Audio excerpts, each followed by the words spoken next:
Good evening. I'm Jonathan Mitchell, the Director of Business Services for the Greendale Schools. On behalf of the staff and the board, thank you for your attendance this evening at our annual budget hearing and annual meeting. Thank you for making the time to be here this evening and engage in this really important conversation. So I just want to lay out real quick what we're trying to cover in the conversation this evening. So we want to talk about our goals for budget development, how we build the budget, how schools receive funding and what is the state funding formula impact, what's the projected budget and tax levy, and what are the next steps for the 25-26 budget. So that budget is a reflection of how we're allocating our resources. We're thinking about our time and money towards our priority areas, and we want to spend money in a way that's going to make a difference for kids. So we're going to talk about how we do that, and really importantly, we want to show that we're good stewards of the community's resources, their funds, and how we're utilizing their resources and facilities. So we're thinking about how we can impact kids and programming in terms of how we do that work. So we really go through a four-step process when we build a budget. We're going to start off with needs identification. We're going to then project revenues that allow us to prioritize items within the budget, so within limited dollars that are available, limited revenues, prioritize programming, and go through a process of refining a budget to keep it in balance. And that whole time we're going to be thinking about the strategic plan. How are we cultivating excellence for kids within our district? So when we're talking about needs identification, some of the things that we're thinking about as a district are staffing and class size, and then what's the complexity of student needs. So we talk about that idea of equity. How do we get programming that's meeting the different needs of different students within the district?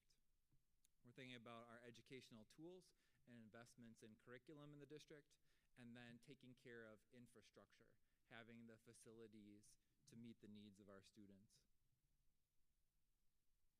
And so at a really high level, we talk about our values. And so at the beginning of the budgeting process, these are reinforced and agreed upon with our leadership team, our board, and then community group. We have a citizen finance team that helps us with identifying those priorities within the budget. And we discuss what our values are. So we call those our budgetary principles. And we're thinking about how we put students first, right? We're positive throughout that process when there's going to be challenging decisions that we're going to have to make in delivering a budget for the community. We want to make decisions that are driven by data, and we'll talk about some of the ways that we do that. We want to meet class size expectations of the community, and that was reinforced with an operational referendum that was approved by the community, setting those expectations for class size. We want to meet the curriculum needs. We want to show equity and equality in how we're investing resources. And then we have to think outside the box. Sometimes we're facing challenges in how we operate and provide for programming, and we have to utilize possibilities thinking. So those are values we bring to that process as we're building the budget. So I talked about class size targets. So these are class size target ranges based on grade level. So for an example, at 5-year-old kindergarten, that's a class size range of 18 to 22, versus 4th and 5th grade would be a range of 23 to 28. And so we get the question of, like, how does the board consider open enrollment seats when they're looking at these class size target ranges? And so if we have a grade level that's projected below the low end of those class size targets, the board may then add additional seats, right? So an example would be at 4th and 5th grade, if we were below 23 on that low end, the board may utilize that extra capacity that's there and open up seats until we get to the low end of that range. And that's how they go about adding open enrollment seats and creating stability with those classrooms and staff that are hired. We'll also utilize this for setting what staffing levels each year, right? And consider if we're significantly below those class size targets, whether we have to make any changes to total staffing levels. We mentioned this last year. We want to reiterate investments that we've made in alignment with Act 20, which was K-3 reading programming.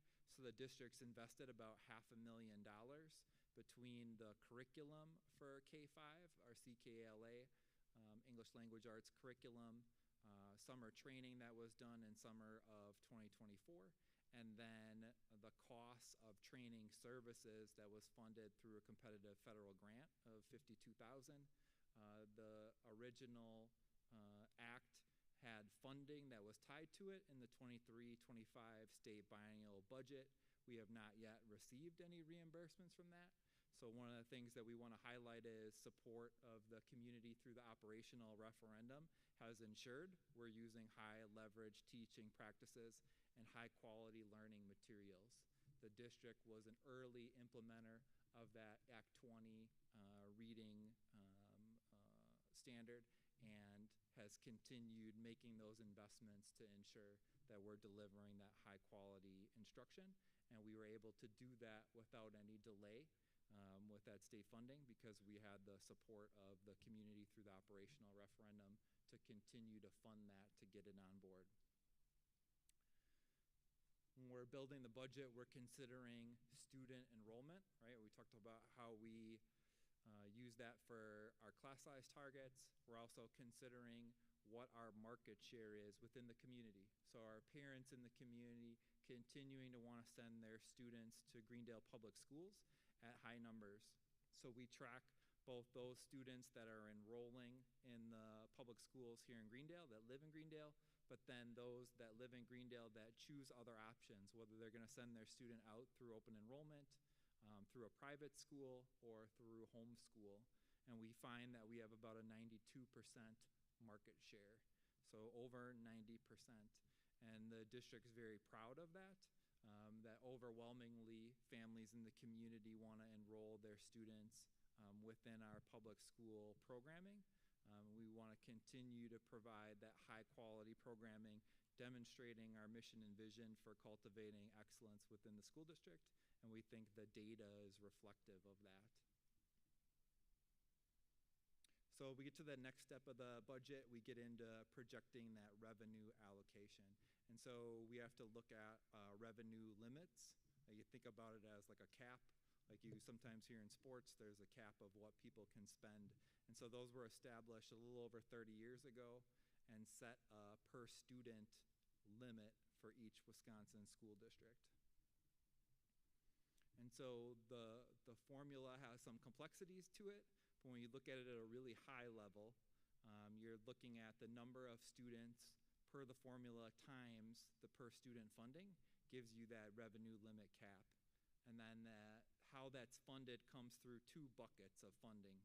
There's money that's coming through state equalization aid, and then there's money that's coming locally through property taxes. And for 25-26, that per student limit is $12,459. And that's an increase of $325 from last year. So to see like a visual of that, so if you have that revenue limit authority, right, your per student times your number of students minus what the state is providing through equalization aid, that would give you what's the maximum that can be tax levied within the district. So showing that relationship between equalization aid and tax levy under the cap. The revenue limits based on past spending, state imposed increase or decrease per student, and then 3-year student enrollment average. And so our 3-year student enrollment average increased significantly between 2017 to 2021. You see there where you've had some decline in the last 4 to 5 years on that 3-year membership average. As we talk about those class size targets, the districts had to make adjustments to the staffing model to match those enrollment levels year to year. If you go back all the way to the left side of this chart to 2011, we still have an increase over that 15-year period of time. But those changes in enrollment the last 5 years have required us to make staffing adjustments to be in alignment with those class size targets and also to balance our budget. So that's something that we have to go through in our budgeting process each year. Then we show the relationship between our total tax levy and state equalization aid. So the blue, being state equalization aid, has increased significantly, and the district benefits from having a high ratio of students per household relative to other communities in the state. So that amount of state equalization aid has increased, and over this 15-year period of time, the district's been able to maintain overall a very stable school tax levy.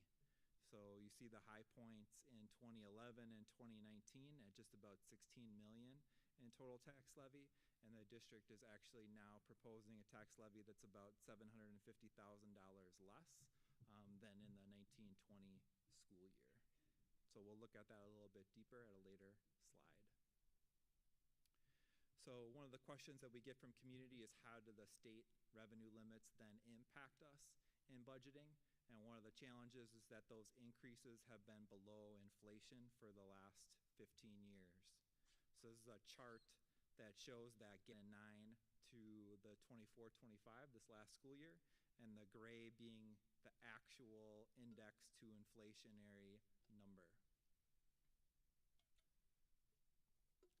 So over that period of time, it's been a per student gap of $3,380. And we talked about the increase that's in the current state budget of $325 per student that actually still does not keep pace with inflation. So that number will grow a little bit in the 25-26 school year. So the district has to be very careful in terms of how we go about budgeting, and we manage those budgets carefully. The 24-25 school year, we provided information on that in our financials for the annual meeting, and what we have as an unaudited figure for our last school year is that the district ran a surplus of $29,901. So we arrived just at budget for the 24-25 school year. And then when we looked at the 25-26 budget projection, we show a projected surplus with budgeted revenues of $38,777,855 and budgeted expenditures of $38,034,712, a projected surplus of $743,143. So I'll talk in a minute about the reasons why at this time of year we would show a projected surplus. Is at this point our goal is just to hit a balanced budget. This does show utilizing the referendum authority granted in April of 2024 of $2.5 million. And that authority was for a 5-year period. So this would be year 2 of the 5 years allowed through the referendum that was approved.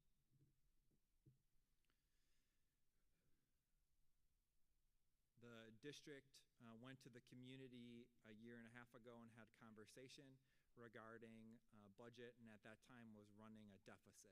So here we show in the blue bars fund balance, so our net reserves after paying all of our bills as of June 30th, so after each school year.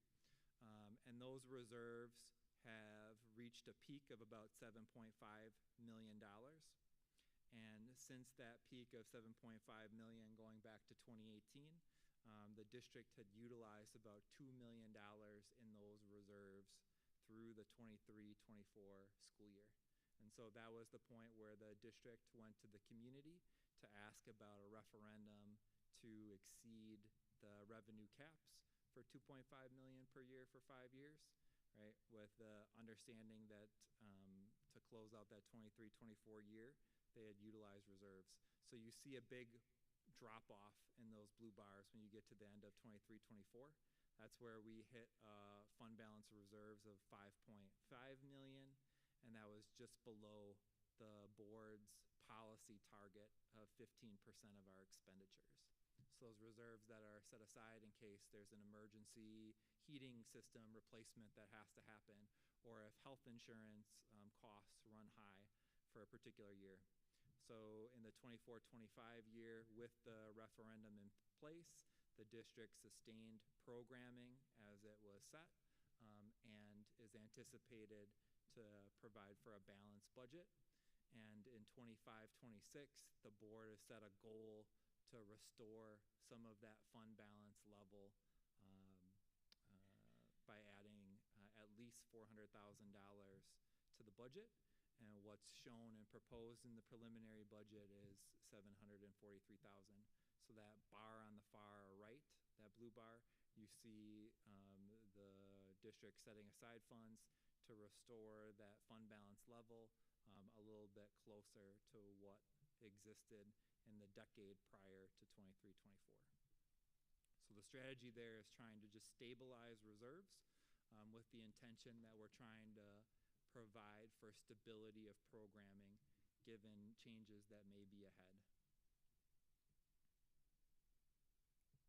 So one of the commitments to the community in having the discussion around an operational referendum was to continue to advocate around the board's public policy priorities. And the three key priorities were hitting a 60% reimbursement level for special education and ensuring the state budgeted enough to pay for all costs at a 60% reimbursement level. Second, to have an inflationary increase of $415 in year one of the budget and $430 in year two. And then third, support with addressing the teacher pipeline within the school districts across the state. And so the board and leadership team members engaged our legislators in different ways, meeting with them and regional meetings, presenting at the day at the Capitol, where myself and Dr. Amidzik joined our board president and vice president in having conversations with our legislators, as well as presenting at the Joint Finance Committee in April of 2025 to hit on those key points and advocating for additional spendable revenues that would meet our budgetary needs long term. And so here in the red, you see what was approved within that state budget. So there was an ask to increase to 60% special education reimbursement. There was actually a substantial increase from current levels to 42% reimbursement for special education in year one and 45% in year two. And that's off of a base of 33% within law. So there was a substantial increase that happened, even though that was below the board's public policy priority. And so that had the most substantial impact on why the district shows a surplus budget at this point in the year, was that change to funding for special education. Second was an inflationary increase of $415 and $430 per student. The $325 that's currently in law on an ongoing basis remains, and so that is slightly below the ask for an inflationary increase. So we looked at that chart earlier of the $3,380 per student, right? Then you can see that gap will continue to slightly increase. And then the third was addressing teacher pipeline, and that was not addressed through funding measures within the state budget.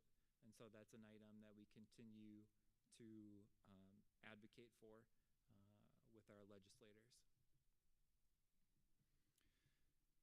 Another reason the board at this point has created a goal of increasing the fund balance and restoring some of that fund balance level is ensuring consistency in educational programming.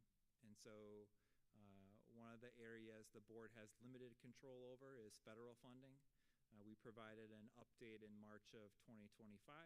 It will be linked as part of the presentation. You can read about the different sources the district receives, but it equates to about $2 million per year. And we saw in the budgeting process for this year, we had 3 of our title grants that were delayed and later approved.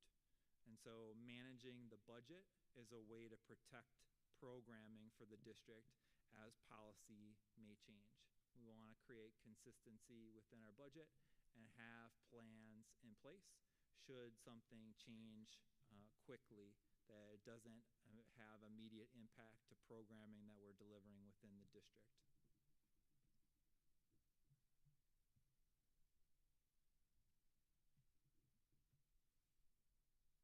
So we also want to highlight some of the things that we're doing to balance the budget and get to that surplus level.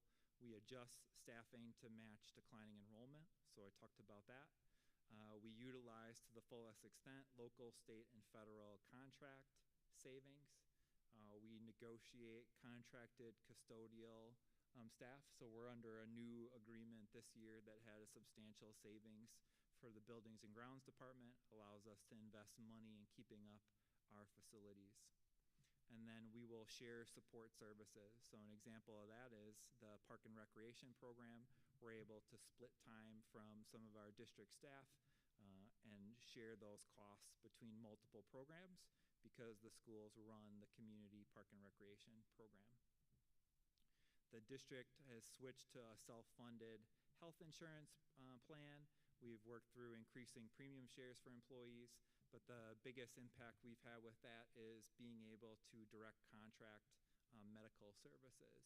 So utilizing a nurse practitioner on site so staff don't have to go to a primary care doctor every time they may have a more minor medical issue that can be treated in a more cost-efficient way. But it also covers areas like physical therapy or getting CT, MRI, X-ray scans when those things aren't urgent. We've gone out and negotiated with partners directly to get substantial savings. So if I'm a staff member and I need urgent care and it's Saturday morning, I know that we have a partnership with Froedtert Fast Care. I can go to Meijer and there's Froedtert Fast Care that's right in the facility, and we have a negotiated rate of well under $100 for that service, and I'm not utilizing costly urgent care services, and I can usually get as high a level of care and more quick care utilizing those partnerships, and I have very little friction.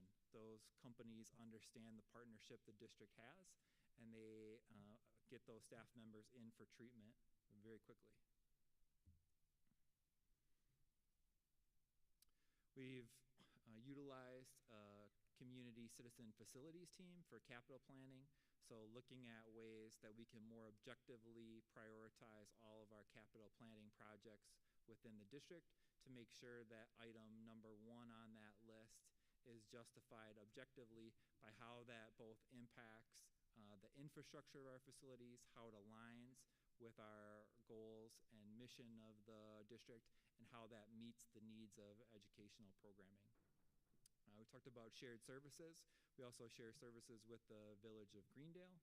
And then I talked about creating revenue through open enrollment seats where there's capacity on that lower end of the class size targets.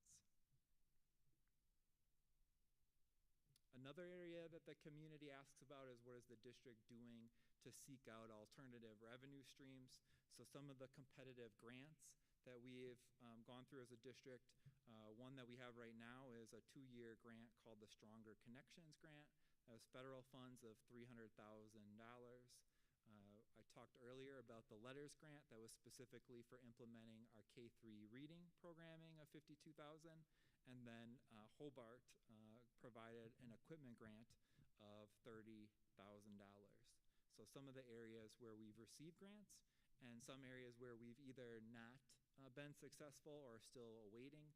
We did a grant in partnership with the Franklin School District under the Renew America Schools grant, and we would have split $300,000 between both districts. We submitted for that but did not receive it. There's the Transition Readiness Grant we've received in multiple years prior, and this year we submitted an application for $78,000 we did not receive. And then the COPS School Violence Prevention Grant. So myself and our high school principal, Mr. Steve Lotus, worked on that this summer, and we submitted a grant for $203,000, and we are waiting for word back on that. That's anticipated to have a final decision in late September. So I wanted to cover some of the non-operational funds of the district. So our special education fund, we have revenues and expenses of $7,376,030. That local transfer of just under $4 million is significantly lower than prior years. And as I mentioned earlier, that change to the state budget to provide a higher level of state revenues for special education, freed up additional dollars within our operational budget. Fund 38s are non-referendum debt service. So these are debt issues that were taken out that were not specifically referendums that went to the community for approval. So we have one final payment for Wisconsin Retirement System unfunded liability refinancing, and that dates back about 20 years. So this will be the last year that will be part of the budgeting process. And then we have a state trust fund loan, and that's supported in part that CKLA curriculum, also supported building renovations that we've done at the middle school to provide a wider continuum of programming for the district, and then as well as an athletic vehicle purchase.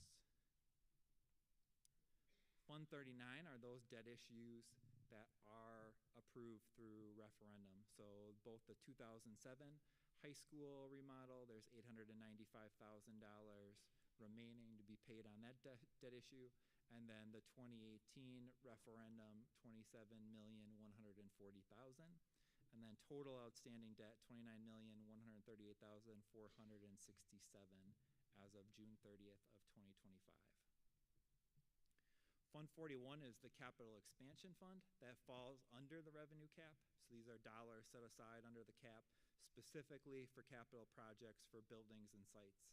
And so for the 25-26 year, the projects are HVAC, heating, ventilation, and cooling controls for the middle school, the high school pool, our surge tank room, and the ceiling replacement that's needed there, and brick and window flashing at the high school. And there's $150,000 in the proposed levy. Fund 50 is our food service fund. So what's atypical for the food service fund is the district ran a deficit for 24-25, and that deficit was a little over $120,000. So the budget for 25-26, $1,008,607, and with that deficit in 24-25, that came out of reserves that have been accumulated over multiple years. And so the current fund balance after that deficit is $352,145. The goal is to close that deficit in the 25-26 school year, because if that fund balance is fully expended and there's no reserve remaining, any deficit that we would run through the food service fund would have to be subsidized through our operational fund. Fund 73 is our other post-employment trusts. So we began the year with $42,286.54. There were investment returns of $1,999.23 and district contributions of $120,000, leaving an ending fund balance of $164,285.77.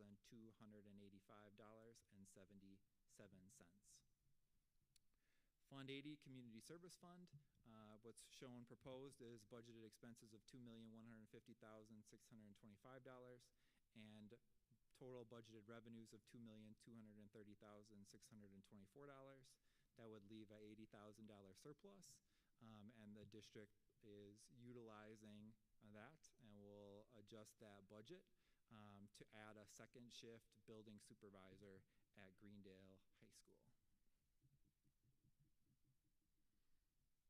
So here's a breakdown of that 25-26 tax levy.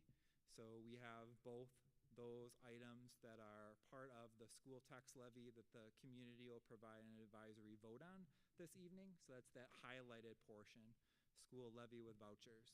That's that full operational or the full district tax levy amount of $15,236,103.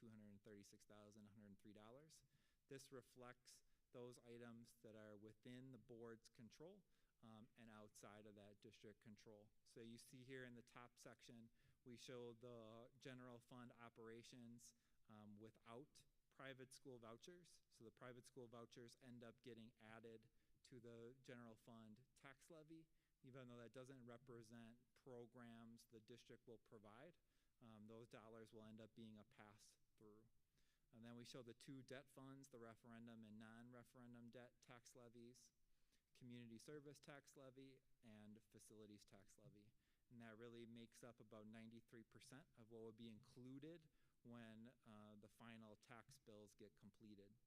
And then we add the private school voucher amount of $811,000.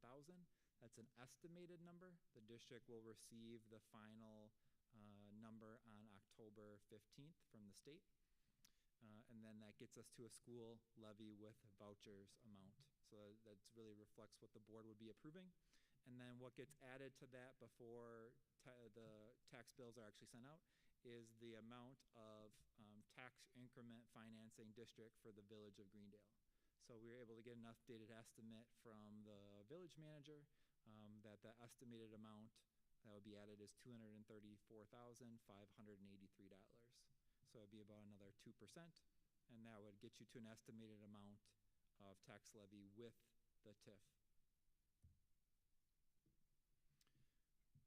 We wanted to revisit this. This is a slide that was presented in January 2024 when the administration and the board presented to the community regarding the operational referendum, and at that time had a tax levy of about $15.4 million and said we would estimate that the tax levy for schools would stay within $100,000 of that level through the 5-year period if it was approved.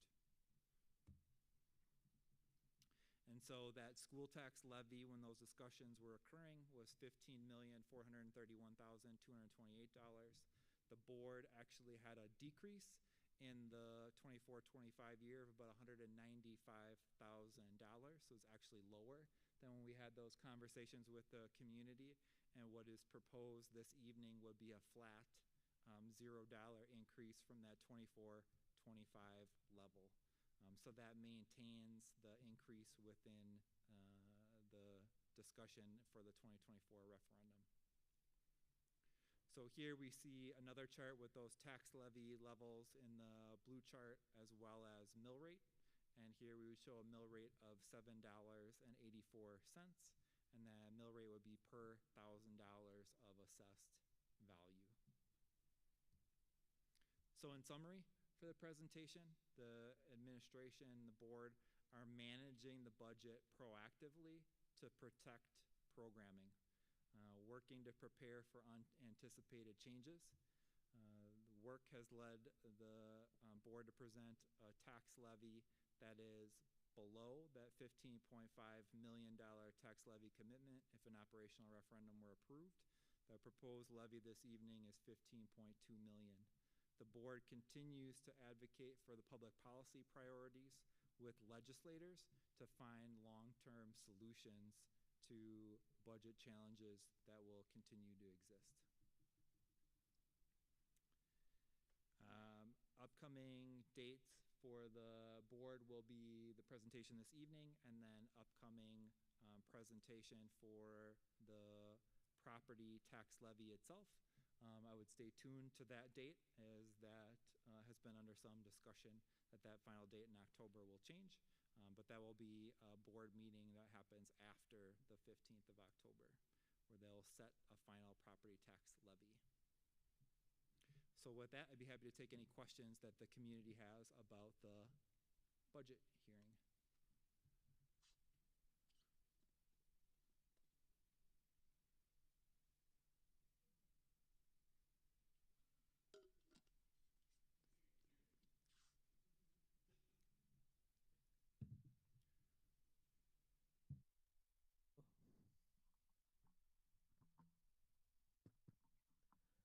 Hello. Hi. My name is Jeff Birmingham, and I was looking at the, I believe the number was 29 million was a deficit. Is that correct? 29,000 was the projected surplus from last year, like the deficit. Not deficit, was a surplus in the 24-25 school year. Okay. Is that what you're referring to? Well, there was a number that said, I don't know. It said for the total was a total deficit, I believe. We'll get to it. So you're talking about total outstanding debt? What we would still owe? Yeah. Yep, so not a deficit, but that represents debt that will have to be paid in future years. Okay. Yep, that's a total of debt outstanding for the community. Does that Thank help? you. Yes. Yep. Another question I have is that violent prevention, that $200,000 grant that they're looking into. Has there any ideas about where that money's going to go to? Are they ever thinking of having metal detectors or stuff like that to get into the school using that grant? That proposal does not include metal detectors, but it would have significant security, physical security enhancements for the high school building. Okay. And this is not really with the budget, but I noticed that the state reading scores and math scores have gone down. How's Greendale done? Do you know? So that would be outside of the budget hearing itself, but that topic will get covered in the annual meeting with the superintendent's report. Thanks a lot. Thank you.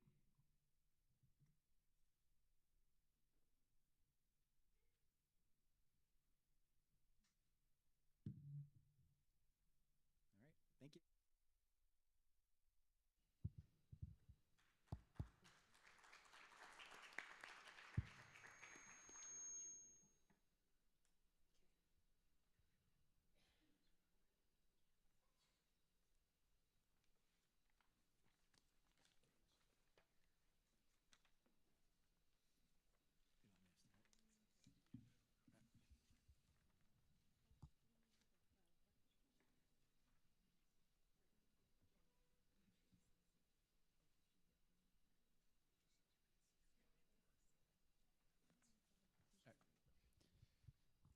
Good evening. I'm Rob Kobleska, President of the Greendale School Board. At this time, I hereby call to order this annual meeting of the Greendale School District. At this time, I ask you to please stand and join me for the national anthem performed by members of the Greendale High School Orchestra.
Thank you. For the purpose of this meeting is that state law requires that school districts hold an annual meeting. The meeting provides residents with an opportunity to hear about the operation of the school district, have an advisory vote on the levy, and learn about the future direction of the district. The meeting also provides administration with the opportunity to focus on achievements, needs, and the future of the district.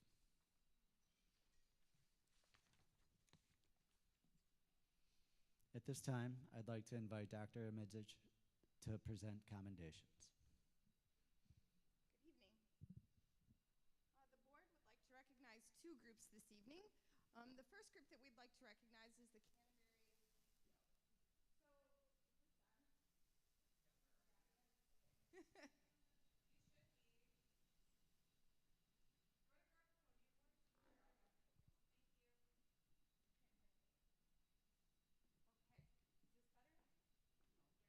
Okay, thank you.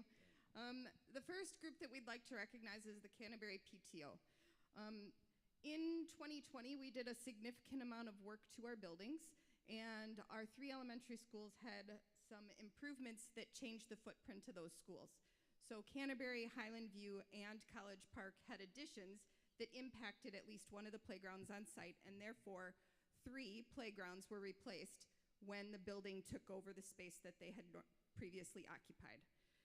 Last summer, the Canterbury PTO said, hey, we noticed that the playground on the west side of the building, which has been around for a very long time, has not been replaced. When is that scheduled for replacement? And due to budgets, that is further down on our replacement cycle, and our opportunity to redo that was going to be a little ways out and longer than they felt was good for their children. So they said, we have a solution. We're going to raise the money to get you a playground. And we've heard that from groups before, that with athletic facilities that we're looking to fundraise, and frequently we get about 25 to 50% of the funds raised, and then they look to the district to make up the difference, not the Canterbury PTO. They said, how much do we need? And they embarked on a design project with the students for what they wanted on that playground for their kindergarten and first grade students on the west side of the building. And that was their goal. So their goal was to raise $60,000, and we thought it might take them a couple years to raise that money, but not them. They raised all $60,000 in the last 9 months. And with that fundraising, we were able to replace that playground on the west side of the building in August. And our kindergarten and first grade students have already started playing on that playground that they raised the funds for, so they really expedited that project and made a difference for kids. So the board would like to commend the Canterbury PTO for making that happen in such a short period of time and benefiting students. I'm going to invite the PTO down to accept a small commendation. Now that playground will also have a sign that acknowledges all the donors that contributed to them, but today we're going to have a small presentation.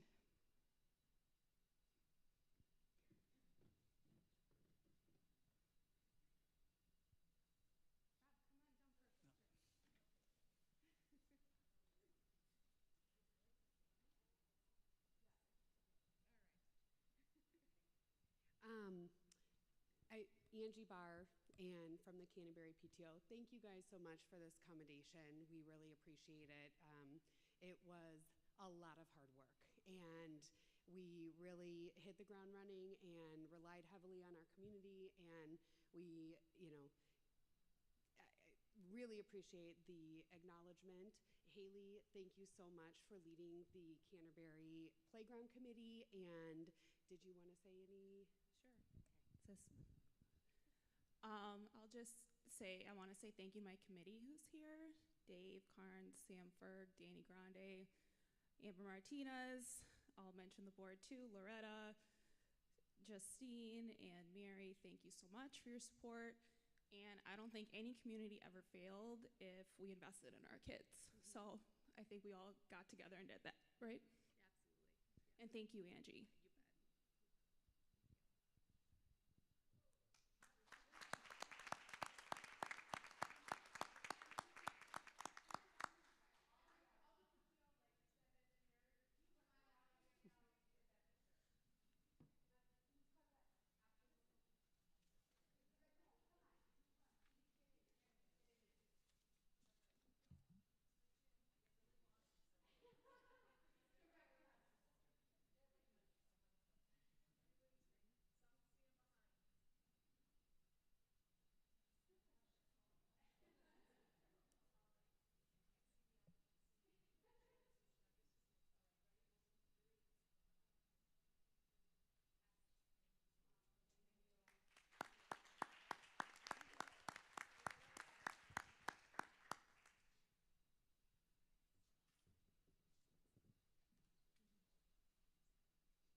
The second group that the board would like to recognize is the Greendale Historical Society. The Greendale Historical Society celebrated 50 years in existence, and their goal is to really restore and maintain the history of our community. But why would we be recognizing them as we look at Greendale schools? And the reason is because the Greendale Historical Society had the foresight to think about education. And they have an education committee that works directly with our schools to make sure that our students know and understand the history of this community. So every year, we have a number of volunteers who work with our teachers and come into our classrooms. They give tours of our community. They give tours of some of the historic sites that are part of our historic landmark community, and they take into consideration and embed that into the curriculum for social studies around some of the history nationally and locally. So we appreciate the time and dedication that they give to meet with our students and to work with our teachers to make sure that our students know as much about the history of this community as they can. So I would like to welcome members of the Historical Society Board and people who have volunteered extensively to provide tours and programming for our students. So come on down.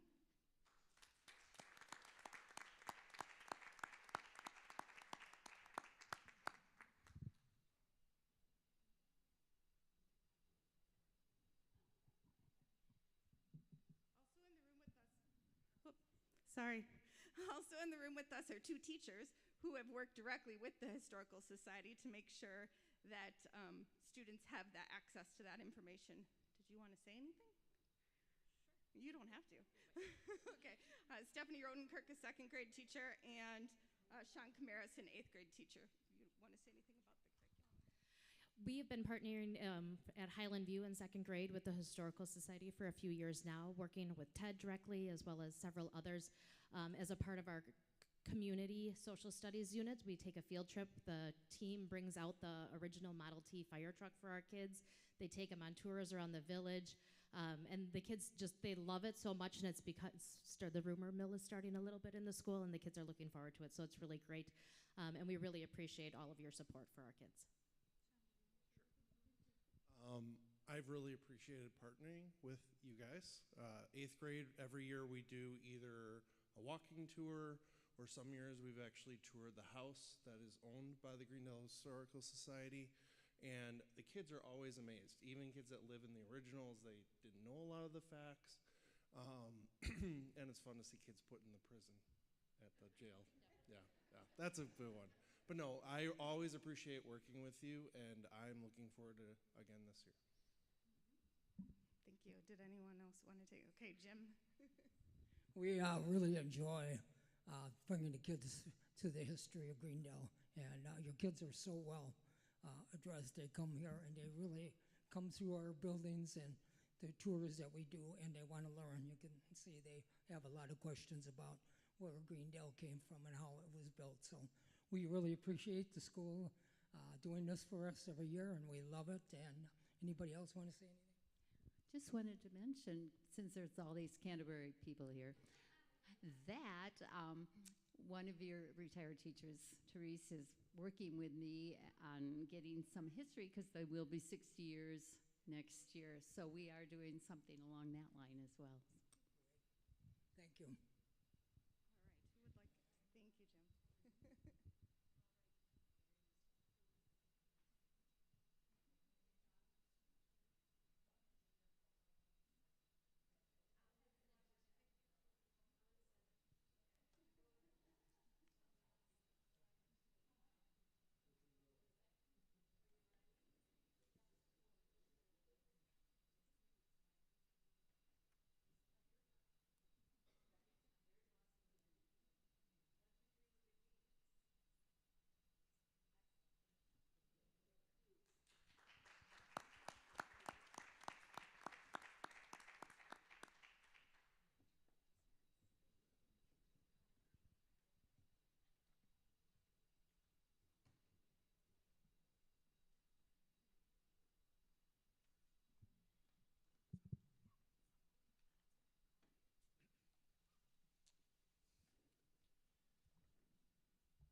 All right, so we have to go over the ground rules of the meeting. Business shall be conducted in agenda order unless a majority of members agree through a motion to change in the order. Questions regarding an agenda item will be taken following that specific report. Persons wishing to do so are asked to use the floor standing microphone in the center aisle. Those approaching the microphone are asked to clearly and slowly state their name and address it into the microphone for the record, and limit their comments to only one time, and limit their comments to 3 minutes. Maggie Olson will serve as our timekeeper this evening. Maggie, if you can stand up. She has the signs. If you will be making or seconding a motion this evening, we ask that you clearly and slowly state your name and address for the record.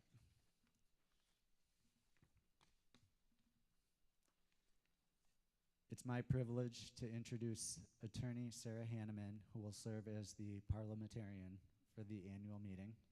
Would you like to stand her way? Hi. At this time, I'm going to introduce our administrators. We have the superintendent, who you know, Dr. Kim Amidzich. You already know Jonathan Mitchell, the Director of Business Services. With me up here are Vice President Tasha Hughes, Treasurer Brian Bach, Clerk Kristen Settle, Member Kathy Weed Vincent, and I believe in the audience we have our student members Noah Thompson and Madeline Matson.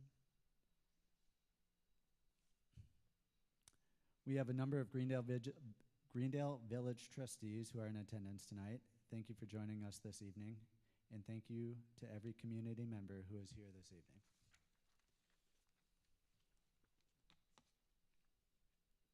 At this time, I call for nominations for chairperson for this 2025 annual meeting. Please state your name and address. Are there any nominations? Hello, my name is Zach Geiger. My address is 5588 Municipal Square, and I nominate Rob Kobleska to be chairperson of tonight's meeting. May I have a second? I'm Kevin Sabota, 7220 Horizon Drive. I second the motion for Rob to be the chairperson. I have a nomination, or a nomination has been made and seconded to have Rob Kobleska serve as the chairperson of the 2025 annual meeting. All those in favor of Rob Kobleska serving as the chairperson of the annual meeting, please indicate by saying A. Opposed, nay. Anybody opposed, nay. The motion carries on a voice vote. Thank you and good evening, members of the board, administration, and community. I'm honored to have this opportunity to address the Greendale electorate, and thank you for the opportunity to chair this meeting to take care of business of the district. I submit the agenda for the annual meeting as posted. This meeting and the 2025-26 proposed budget have been duly noticed in accordance with state statutes.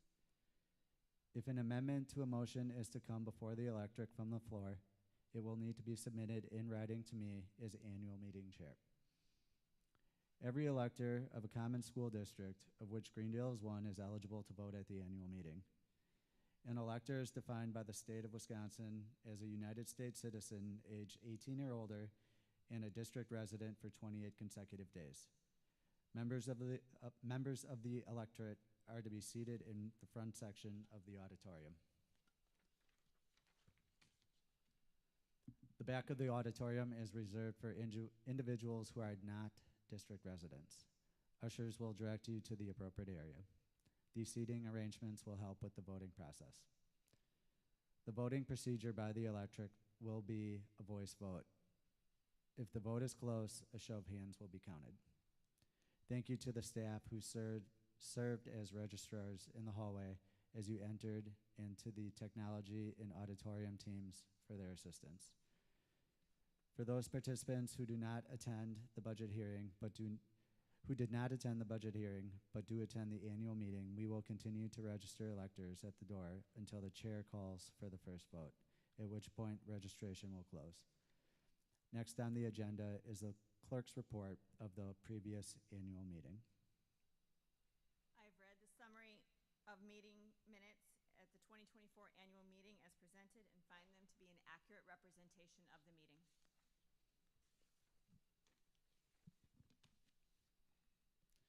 Are there any comments at this time regarding the clerk's report? The treasurer's report is next on the agenda. Treasurer Bach will present the treasurer's report.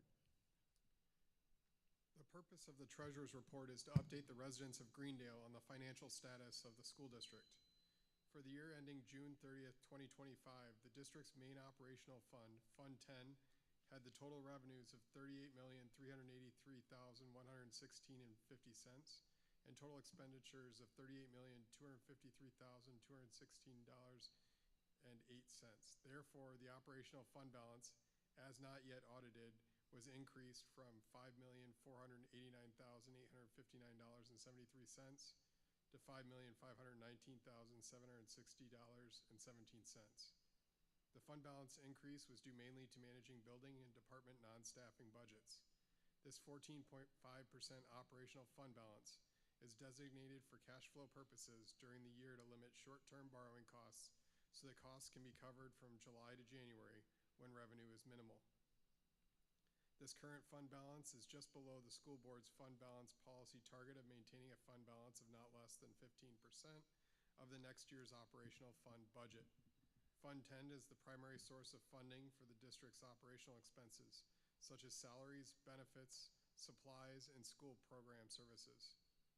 The Greendale School District's short and long-term debt as of June 30th, 2025 consists of the following: $27,140,000 for debt issued with the 2018 construction referendum, $895,000 in general obligation bonds to remodel Greendale High School in 2009, $733,467 for a 2023 state trust fund loan, $370,000 for the Wisconsin Retirement System unfunded liability refinancing, and $1,182,221 for capital leases. Financial highlights for the Greendale School District include the proposed 2025-2026 school property tax levy estimated at $15,236,103. This represents no change to the levy from the 2024-2025.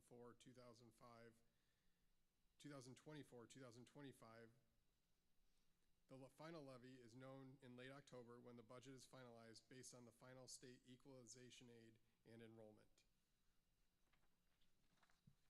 The total expended all funds budget for 2025-26 is projected to be $52,094,539.48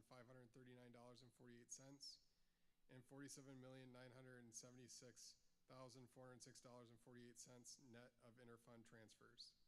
The district continues with sustainable initiatives for energy reduction and aggressively seeks all possible revenue streams in areas such as facility rentals, competitive grants, federal reimbursements, and using state and national contracts to reduce costs. These practices have resulted in cost savings, grants, and other revenues to help balance the budget without impacting student achievement. It is important to note that student performance and achievement in the Greendale School District continues to be very strong. The Greendale School District is a district of destination and a highly rated district in the metropolitan Milwaukee area, with sound operational practices and a stable financial future.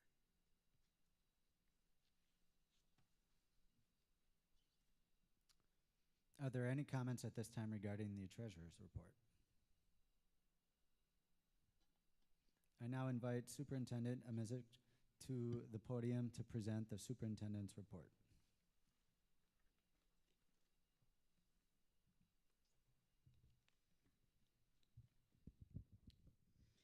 Hello. So this is my 5th annual meeting. Sometimes I appeared in different forms and different spaces and places, but in 2021, the Board of Education took action to approve a new strategic plan. And at the time that that strategic plan was adopted, there was a new mission and a new vision that was established for the Greendale School District. And our vision is cultivating excellence in every student. During that strategic planning process, the community and the board acknowledged that while our achievement was strong, it had fallen below what we expect and know that our students are capable of. And our first and most important priority in that strategic planning process was around improving student achievement and student performance. And this is a t-shirt that all of our staff are wearing this year because as a community, we are one team working towards that common vision of cultivating excellence in every student. And since 2021, I've stood before you and talked about actions and strategies that we were taking to make improvements to learning. We talked about ensuring that all students had access to a rigorous and balanced curriculum. We talked about making some improvements to teachers' alignment to the standards, making sure that all students had access to assessments, and that if students were not achieving standards on those assessments, that we would reteach to mastery. We also talked about improvements to curriculum that needed to be made, and you heard Jonathan Mitchell talk about some of those investments that we made in new reading curriculum. And each year since, I have reported incremental gains, but still not achieving and reaching the levels of achievement that we know that our students are capable of. And some of that is because 9 months does not move a ship, does not turn a ship. It was starting to make the turn.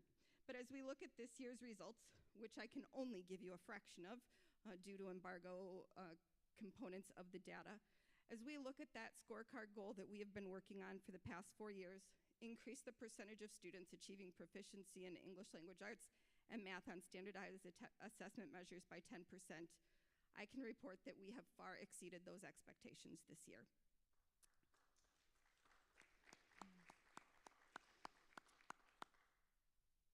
And what I want to talk about is as I share these data slides with you, and I show you what I can tell you about the embargoed data that will be released from the state next week, which is on September 25th. I can give you some insights, but I cannot give you the actual data yet. Every member of the graduating class represents this data. And when we are working to make sure that students are proficient and advanced or meeting and exceeding expectations, that represents their ability to go out and make choices about their future, that they are guaranteed to have the knowledge and skills to make that choice of what they want to pursue and how they want to move forward with their lives. And I could tell you all about the other great things that we've told you about in years past.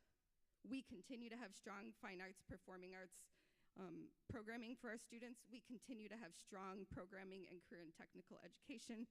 We continue to have engaged citizens in our community, as you heard during our commendations tonight, that they're learning about our local history and engaging in their community.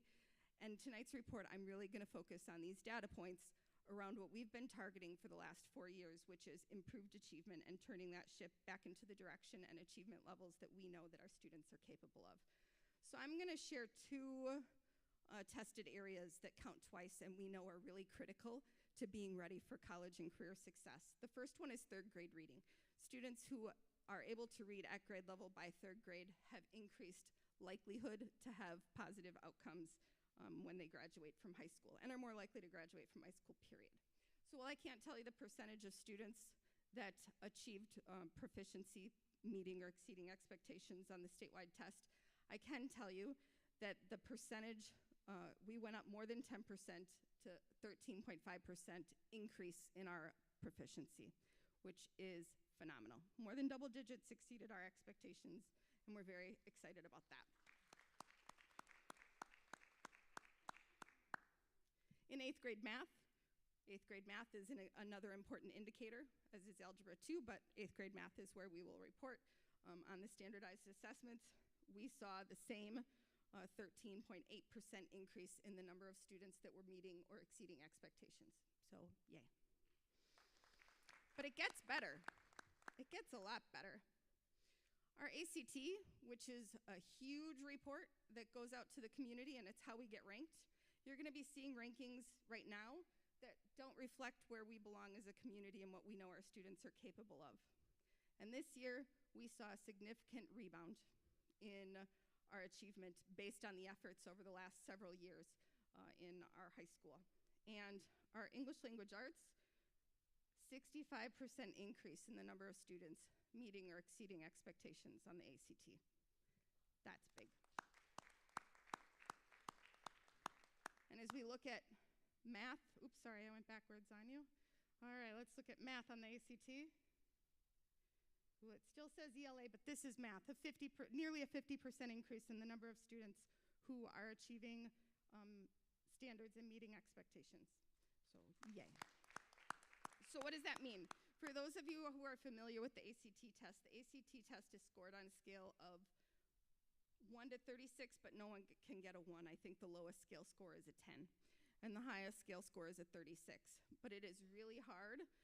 The 30 and above, which you see listed in the hallway, the names of students who scored 30 and above, is in the 95th percentile or higher. So that gives you an idea. And college readiness is 22.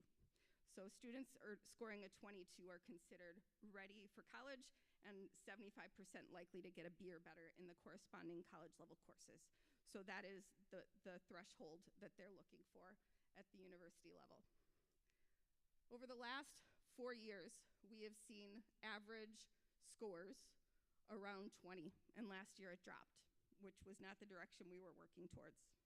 But this year, as we did some work, our composite score, our average composite went up to 21.2, which not only rebounded from where we had dropped to, but also increased nearly a point. And moving an ACT score, I don't know if you follow ACT scores, but statewide averages barely move 0.1 across the state.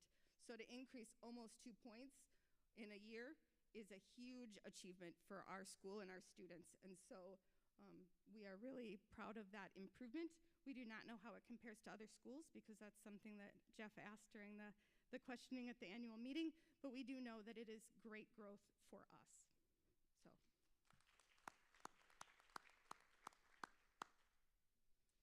But wait, there's more. So one of the things that we talked about and had a lot of community conversation about 2 years ago was increasing access to high-level, rigorous curriculum. And what we did was we put all students in the same course for English, science, and social studies, and taught the honors standards. And there was some concern. Are kids really capable of that? And we believe they were. Are you eliminating honors? Absolutely not. Now all kids get taught the honor standards and have a swing at honors assessments. And so for the last 3 years, this is where our work has been. I don't have a pointer, but what we saw was incredible results because of that strategic action. So we took that action in the 22-23 school year, and what you see across the top is the total number of students taking an AP test, which is a college level assessment on college level courses. And many students take AP classes to get college credit and then are tested on it in their junior and senior year of high school. We have two courses that sophomores can take. We went from 197 to 224 and maintained at 222 in terms of the number of students taking exams. With those students, they took multiple exams, and so we've increased the number of exams to 404. And sometimes, if you have more kids taking the test, more students taking the test, and accessing something that they have not previously had access to because they took honors level coursework at their freshman and sophomore level and were convinced that they could do it because they had exposure and opportunity to try it, not only did we increase at a time that our enrollments are decreasing, as you saw, but we increased the number of students scoring in a range that they could earn credit to 88% of our students from 78% of our students 2 years ago. So that's incredible.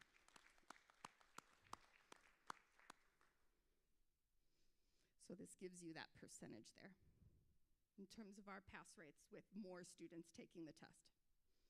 So as I have shared with you strategies over the last several years about what we're doing and how we're making improvements to see gains, we are seeing the impact of that work, and the ship has turned, and we are seeing our achievement, those student data points that are indicators of their readiness for college and career, improve and increase. And we look forward to continuing to see that as we have set a goal again this year. And as we set the scorecard goals around improving achievement, we said that we wanted to improve by 10%, but our board, being astute as they are, the target is 80% or better of our students, and some of those grade levels are already close enough to 80% that it is 10% or 10% increase or 80% meeting or exceeding expectations, which would be less than a 10% increase, but our students achieving those goals.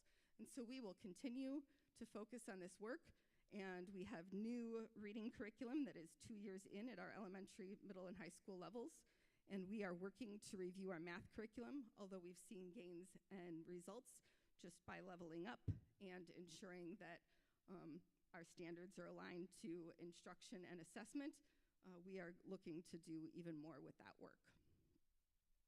I want to share 2 additional goals that the board has set for the schools this year and the strategies that we're working on.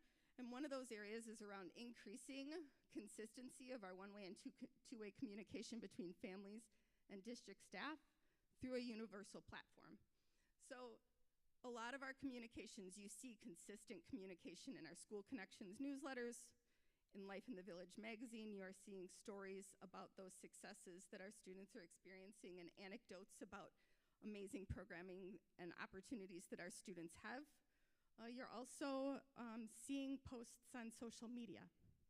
But as you look at your social media feeds, we know that our social media feeds are also filled with algorithms that might filter out the Greendale schools, and you really want to see the Greendale schools content. So we have adopted a new website, and that website includes an app. So if you have not done so, go to the App Store and look for Greendale Schools. It is not just for parents and students, although they have specialized content that they only get access to for their classroom teachers because they are associated with the student. But everyone in the community can have a Greendale Schools social media feed free of ads and algorithms. So I encourage you to download that app when you have an opportunity for consistent communication and news about what's going on in our schools. And then you heard from Jonathan Mitchell about one of the board's goals this year is to increase fund balance by 1% to get us closer to a place where we have the level of reserves that are necessary to continue to offer programming for our students. And so that is another area that we're working on, and you see that we have addressed that within our budget proposal that you will be taking action on this evening. And that concludes my report to the community. I will take any questions, if the chair allows. Are there any comments at this time regarding the superintendent's report?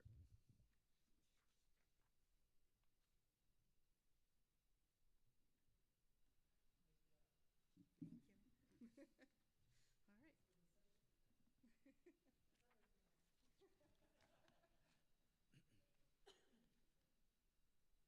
All right, thank you. At this time, may I have a motion to approve the tax levy as presented for the 2025-2026 school year? I'm Marty Jankowiak, residing at 5498 Oxford Drive. I move to approve the tax levy for 2025-2026 as presented.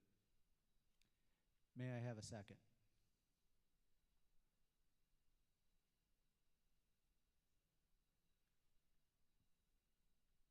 I, Noel Georgianish, residing at 5595 Oakwood Circle, second the motion to approve the tax levy for the 2025-26 school year. It has been moved and seconded to approve a tax levy of $11,663,860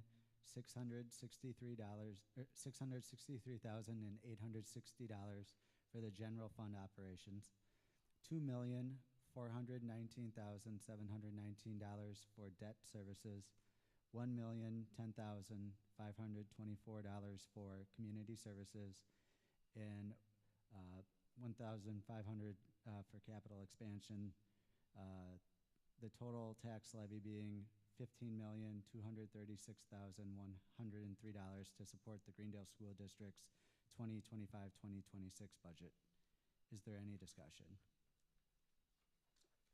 I believe I messed up, $150,000 for capital expansion. Is there any discussion? All right, I'm not seeing any. All those in favor, say aye. Aye. Opposed, nay. Motion carries on a voice vote. Thank you. May I have a motion to approve the annual school board member salary of $5,000? Kevin Sabota, 7220 Horizon Drive. I move to approve the school board member salary of $5,000. May I have a second?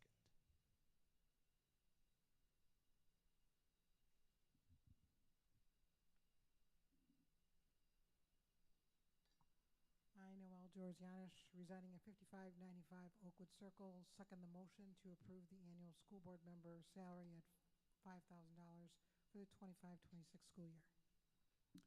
It has been moved and seconded to approve the 2025-2026 annual school board member salary at the rate of $5,000. Is there any discussion? All those in favor say aye. Opposed, nay. The motion carries on a voice vote.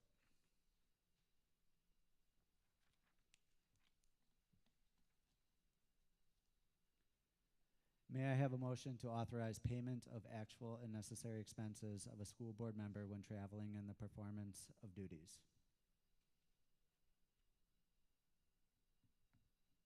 I'm Marty Jankowiak at 5498 Oxford Drive. I move to authorize payment of actual and necessary expenses of a school board member when traveling in the performance of duties. May I have a second?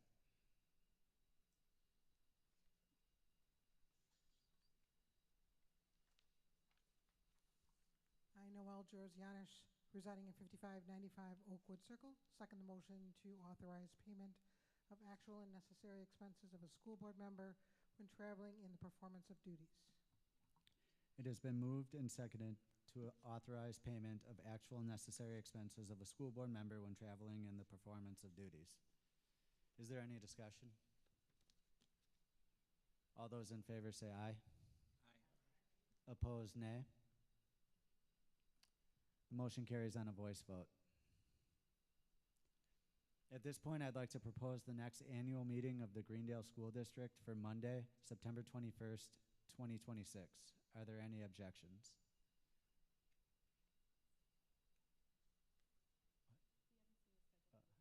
Yeah, we'll get back to that if the packet schedule comes out. Seeing no objections, the annual meeting is scheduled for Monday, September 21st, 2026. This concludes all matters that are to come before the Greendale electorate at the 2025 annual meeting of the Greendale School District. I want to thank you for your attendance and thanks to the many district staff and volunteers that helped with this meeting. At this time, we'll take a short 10-minute recess and reconvene at this space at